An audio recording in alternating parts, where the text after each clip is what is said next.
नमस्कार। इस वीडियो में आपका स्वागत है। आइए रासायनिक आबंध एवं आणविक संरचना के अंतर्गत पुनः एक लॉजिकल प्रश्न के साथ आगे बढ़ते। प्रश्न इस प्रकार से, अमोनिया का क्वथनांक उच्च होता है जबकि फास्फिन का क्वथनांक निम्न होता है, क्यों? कारण समझाइए। आइए इस प्रश्न के उत्तर को हम जानें। तो NH3 अर्थात अमोनिया का क्वथनांक उच्च जबकि PH3 अर्थात फास्फिन का क्वथनांक निम्न होता है, क्यों? तो अमोनिया में हाइड्रोजन बंध स्थापित होता है और हाइड्रोजन बंध स्थापित होने की वजह से अणुओं में संगुणन हो जाता है और संगुणन की वजह से इसका अणु अर्थात अनेक अमोनिया के अणु मिलकर बृहद रूप धारण कर लेता है। इसकी वजह से इसका क्वथनांक उच्च होता है। जबकि फास्फिन का अणु स्वतंत्र अणु होता है अर्थात खंडित अणु होता है और खंडित अणु होने की वजह से इसमें कोई हाइड्रोजन बंध स्थापित नहीं होते और हाइड्रोजन बंध स्थापित नहीं होने की वजह से इसका क्वथनांक निम्न होता है। आइए हम अमोनिया में बनने वाले हाइड्रोजन बंध को संरचना के माध्यम से इंडिकेट करें।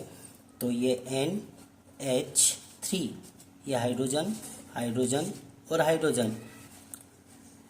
नाइट्रोजन प्रबल ऋण विद्युतीय होता है। प्रबल ऋण विद्युतीय होने की वजह से साझे के इलेक्ट्रॉन को अपनी ओर आकर्षित कर लेता है। इसकी वजह से नाइट्रोजन पर आंशिक ऋण आवेश और हाइड्रोजन पर आंशिक धन आवेश उत्पन्न हो जाता है। इसलिए ये अन्य अमोनिया के हाइड्रोजन के साथ हाइड्रोजन बंध स्थापित कर लेता है इस प्रकार से, और हाइड्रोजन बंध स्थापित करके ये बृहद अणु का रूप धारण कर लेता है। इस प्रकार से ये अमोनिया पुनः इस प्रकार से hydrogen and nitrogen and hydrogen, इस प्रकार से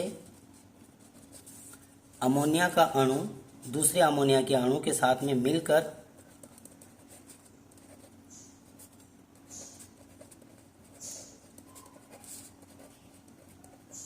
हाइड्रोजन बंध स्थापित कर लेता है और हाइड्रोजन बंध स्थापित करने की वजह से अणुओं में संगुणन हो जाता है और संगुणन की वजह से इसका क्वथनांक उच्च होता है। आइए हम पुनः इसे जानें। NH3 अर्थात अमोनिया के अणु परस्पर हाइड्रोजन बंधों के द्वारा जुड़कर बड़ा संगुणित अणु बना लेता है। इस संगुणित अणु को वाष्प में बदलने के लिए अधिक ऊर्जा की आवश्यकता होती है, इसलिए NH3 का क्वथनांक उच्च होता है। जबकि PH3 अर्थात फास्फिन का जो अणु होता है खंडित अणु होता है। इस प्रकार से खंडित अणु होता है। PH3 के अणु स्वतंत्र होते हैं अर्थात खंडित अणु होता है।